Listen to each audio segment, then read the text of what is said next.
नमस्कार, welcome back to your own channel financial crusader. लौट आया हूँ और एक नए आईपीओ के साथ जो 21 सितंबर को हमें मार्केट में आता हुआ दिखाई दे रहा है।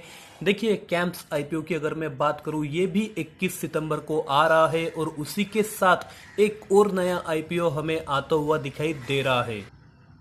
तो किस कंपनी का ये आईपीओ है, किस कंपनी में आपको ज़्यादा से ज़्यादा लिस्टिंग गेन मिल जाएगा और किस में आपको निवेश करना चाहिए, सभी का हम डिस्कशन हमेशा की तरह करेंगे। एक डिटेल एनालिसिस आपके लिए लेके आया हूँ, तो वीडियो के साथ एंड तक बने रहे। और आप अगर चैनल पे नए हैं तो चैनल को सब्सक्राइब करना बिल्कुल ना भूलें।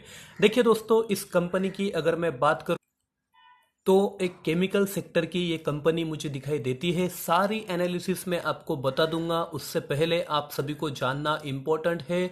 सभी कंपनीज यहाँ पर एक के बाद एक आईपीओ मार्केट में ला रही है, क्योंकि जैसे आप सभी को पता है, हैप्पीएस्ट माइंड आईपीओ हो, रूट मोबाइल ऐप हो, उसके बाद अगर मैं बात करूँ रोजरी बायोटेक हो, जैसे बड़े बड़े दिग्गज आईपीओ को काफ़ी शानदार रिस्पॉन्स रिटेल निवेशक हो, चाहे क्यूआईबी हो, चाहे एनआईआईज हो, इनसे मिला था। तो इसी की वजह से एक बड़ी कंपनीज जो अपना आईपीओ इस साल ला रही थी, वो जल्दी से जल्दी मार्केट में ला रही है। तो एक ये आईपीओ हमें आता हुआ दिखाई देता है। देखिए, कंपनी के नाम की अगर मैं बात करूं तो केमकॉन स्पेशलिटी केमिकल्स इसका नाम हमें दिखाई देता है। और देखिए, सबसे इंपॉर्टेंट, ये कंपनी वर्ल्ड की एक बड़ी दिग्गज कंपनी दिखाई देती है। अपने सेक्टर की एक लीडिंग मैन्युफैक्चरर है। फार्मास्यूटिकल प्रोडक्ट ये बनाती है, केमिकल प्रोडक्ट ये बनाती है। देखिए, इंडिया की अगर मैं बात करूं तो ओनली मैन्युफैक्चरर, मतलब इंडिया में मात्र एक ही कंपनी हमें दिखाई देती है जो HMDC हो, जिंक ब्रोमाइड हो, इसका मैन्युफैक्चरर हो, इसको बनाने का काम ये कंपनी करती है। वही अगर मैं वर्ल्ड की बात करूं तो world's 8 largest maker of HMDC, मतलब पूरी दुनिया की अगर मैं बात करूं तो इसका नंबर टोटल 8 पे आता हुआ हमें दिखाई देता है। वही आपको बता दूं तो ये largest producer of chloromethyl isopropyl carbonate calcium bromide in India. तो देखिए, इंटरमीडिएट मतलब फार्मास्यूटिकल प्रोडक्ट ये कंपनी बनाती है, एक केमिकल सेक्टर से बिलोंग करती है। तो कंपनी काफ़ी शानदार है और आने वाले दिनों में अच्छा खासा ग्रो ये कंपनी कर सकती है। और इसी के लिए फंड लेने के लिए, फंड रेस करने के लिए कंपनी अपना आईपीओ मार्केट में लाने जा रही है। कंपनी के एक्सपोर्ट की अगर बात करूं तो यूएस हो, जापान हो, जर्मनी, सीरिया जैसे बड़े बड़े दिग्गज कंपनी में कंपनी अपना एक्सपोर्ट करती है। तो ऑल ओवर द वर्ल्ड इसका डिस्ट्रीब्यूशन हमें शानदार तरीके से दिखाई देता है। एक मल्टीनेशनल कंपनी में इसे मान के चलता हूं। बात करते हैं कंपनी के आईपीओ डिटेल्स की।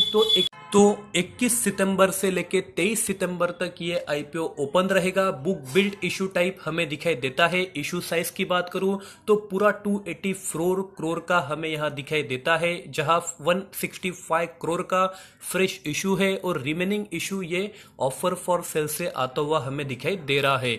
वही अगर मैं कंपेयर करूं कैंप्स आईपीओ की, तो सभी जो भी यहां पर हमें इशू साइज दिखाई दिया था वो ऑफर फॉर सेल से आता हुआ दिखाई दिया था।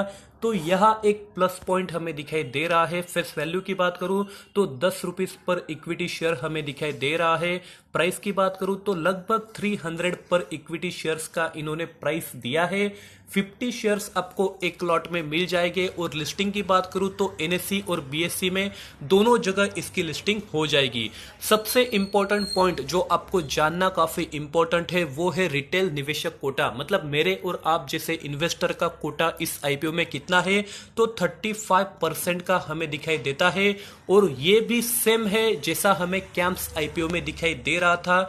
तो इस आईपीओ में भी अगर आप बीड लगाते हैं तो आपको आईपीओ मिलने के चांसेस काफी ज्यादा है। बात करते हैं टेंटेटिव टाइमलाइन की। तो देखिए दोस्तों, जिस तरह हमें कैंप्स आईपीओ का टाइमलाइन दिखाई दिया था, वही टाइमलाइन हमें इस आईपीओ का दिखाई दे रहा है। तो इस आईपीओ के टाइमलाइन को आप वीडियो पॉज करके भी देख सकते हैं।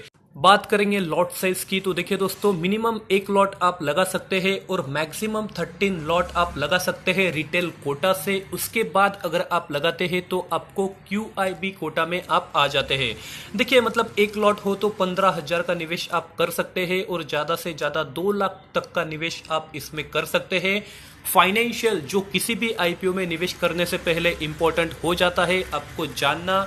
तो देखिए दोस्तों, फाइनेंशियल काफी शानदार है। टोटल एसेट हो, टोटल रेवेन्यू हो, प्रॉफिट आफ्टर टैक्स हो, तीनों हमें शानदार तरीके से पिछले 4 साल से बढ़ते हुए दिखाई दे रहे हैं।